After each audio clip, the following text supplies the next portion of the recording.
Kisah Puteri Yatim Piatu yang Sukses. Episode 035. Mereka berjalan bertambah dekat dengan tempat duduk Maisie. Mereka mengucapkan salam. Maisie langsung menjawab dan mempersilahkan mereka duduk.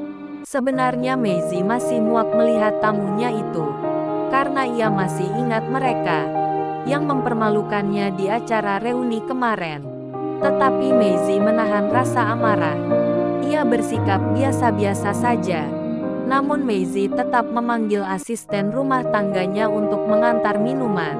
Mereka berdua itu bernama Aling dan Derry. Setelah minuman sudah diantar, Maisie mempersilakan tamunya minum. Maisie terus menatap muka mereka yang tampak ketakutan. Ia baru bertanya, ada keperluan apa kalian berdua datang kemari?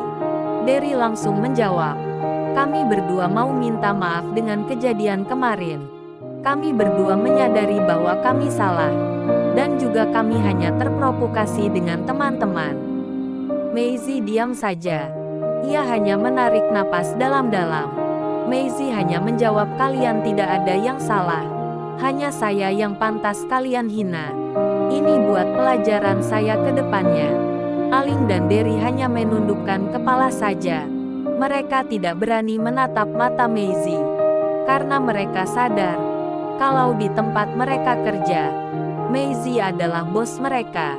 Belum lama entah dari mana Veronica muncul di hadapan mereka. Ia masih ingat tamu majikannya itu, orang yang telah mempermalukannya kemarin. Buk, ini kan orang yang kemarin. Kenapa ibu masih terima mereka ini? Veronica tampak emosi setelah melihat orang di depannya. Maisie hanya bilang, kamu dari mana saja? Hari sudah hampir siang. Kamu duluan saja makan sama bibi di dalam. Veronica langsung pergi saja. Ia tahu majikannya tidak mau melihat ia emosi lagi. Kejadian kemarin tidak perlu lagi kalian ingat. Yang penting kalian jadilah orang yang lebih dewasa, kata Maisie. Maisie masih ingat sama temanya, yang bernama Deki, yang pernah membantunya mengangkat barang saat pindah rumah dari rumah kontrakan ke rumah Ibu Seinwa. Sesudah itu ia tidak pernah jumpa lagi. Apakah kalian berdua ada ketemu sama Deki? Derry langsung menjawab, sebulan yang lalu, saya ada berjumpa dengan Deki. Ia sekarang sopir angkot. Semenjak kita lulus SMA, dia pernah melamar kerja, tetapi tidak pernah diterima. Mendengar cerita Derry, Maisie bertanya, apakah kalian berdua menyimpan nomor WhatsApp-nya? Derry pun bilang ada. Ia langsung membacakan nomor handphone Deki. Maisie mencatatnya di handphonenya, dan ia mengucapkan terima kasih. Karena saya ada acara hari ini, jadi saya mau siap-siap dulu. Jadi kalau kalian hendak melanjutkan perjalanan tidak apa, kata Maisie. Akhirnya mereka pamitan pulang. Padahal sebenarnya Maisie tidak akan kemana-mana.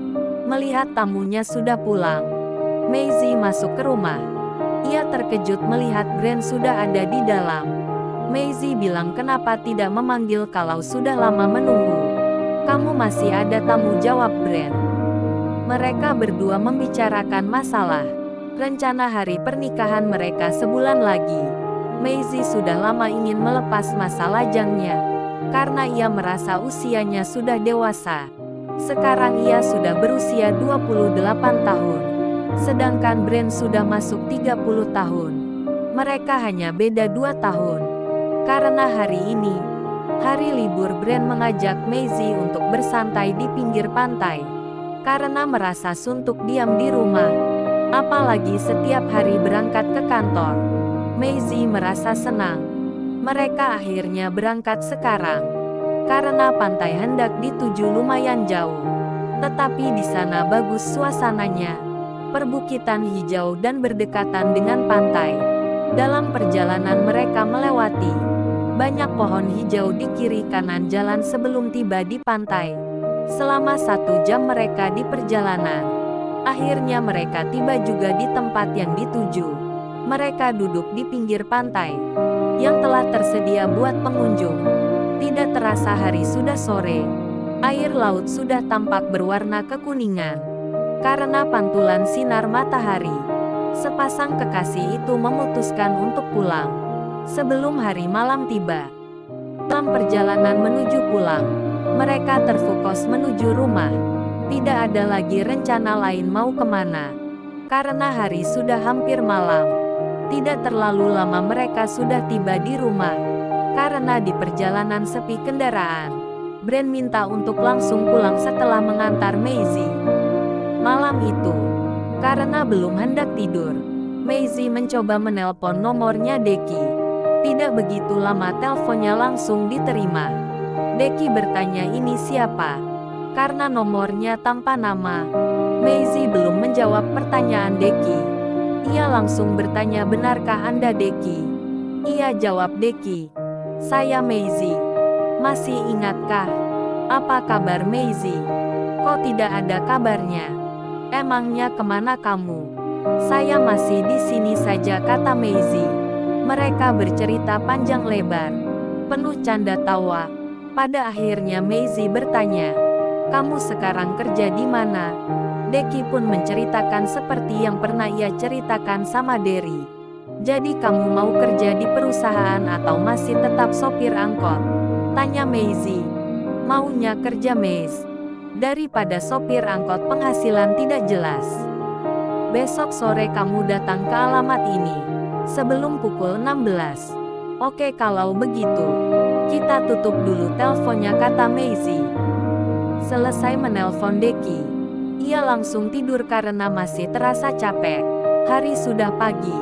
Karena Maisie tidak ada kerjaan, ia kirim pesan sama Deki untuk datang pagi ini saja, karena mungkin sore dia ada acara.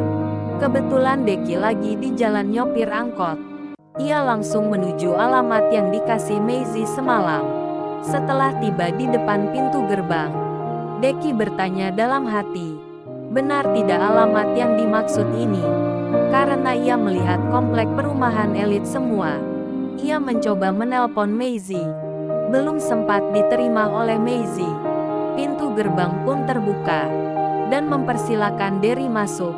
Karena majikannya sudah menunggu. Derry heran dari mana mereka tahu bahwa saya sudah tiba. Karena masih belum percaya, Deki bertanya lagi, benar alamat ini? Benar, silakan saja masuk jawab Bapak Kodir. Sudah berapa lama kamu tinggal di sini Maze? Tanya Deki. 2 tahun lebih. Ini rumahnya siapa? Tanya Deki lagi. Ini rumah saya jawab Maisie. Mereka berbincang-bincang. Akhirnya Maisie menawarkan pekerjaan. Tapi bagi Deki, dulu pernah melamar di perusahaan yang dimaksud, tapi tidak diterima. Maisie hanya tersenyum saja. Besok kamu datang saja ke alamat ini. Kamu bawa surat ini kata Maisie. Terserah kamu mau kerja di mana dan perusahaan mana. Karena Maisie memberikan alamat kelima perusahaannya. Kalau sudah jelas, mau jalan lagi tidak apa. Tapi kalau kamu sudah mulai masuk kerja, kabari saya. Perusahaan mana yang kamu pilih?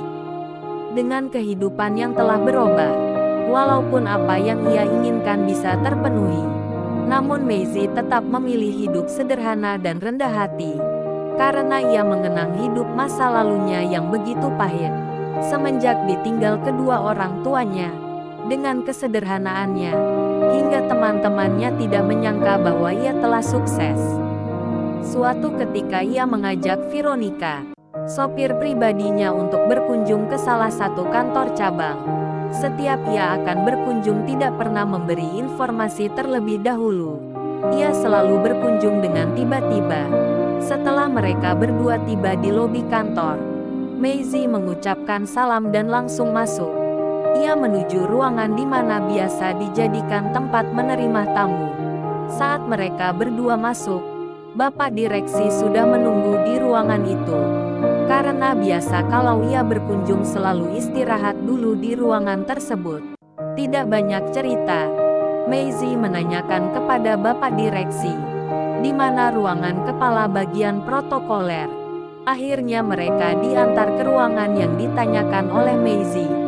Bapak direksi yang membuka pintu Maisie dan Veronica berjalan di belakang. Setelah pintu terbuka, Maisie biasa-biasa saja. Tetapi lelaki yang duduk sebagai kepala bagian langsung pucat dan ketakutan.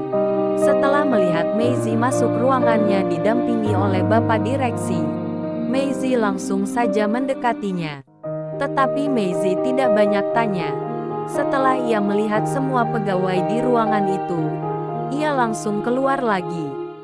Bapak direksi pun bertanya-tanya dalam hatinya, kenapa bos besar ada keanehan di ruangan itu. Maisie permisi pulang kepada Bapak direksi. Tetapi sebelum ia keluar, Maisie memberikan sebuah amplop kepada Bapak direksi. Mereka pun keluar langsung masuk mobil. Bapak direksi balik ke ruangannya dan membuka amplop yang diberikan oleh bos besar. Ia sangat terkejut setelah membacanya, karena surat perintah untuk mengganti pegawai yang sombong. Bapak direksi merasa bingung karena pegawai yang harus diganti anak keponakannya sendiri. Tapi bagaimanapun ia harus menjalankan perintah ini. Terima kasih Anda tetap setia menonton video ini. Tonton terus video selanjutnya hanya di Rafflesia Channel, agar tidak ketinggalan video terbarunya. Jangan lupa di like, share dan subscribe.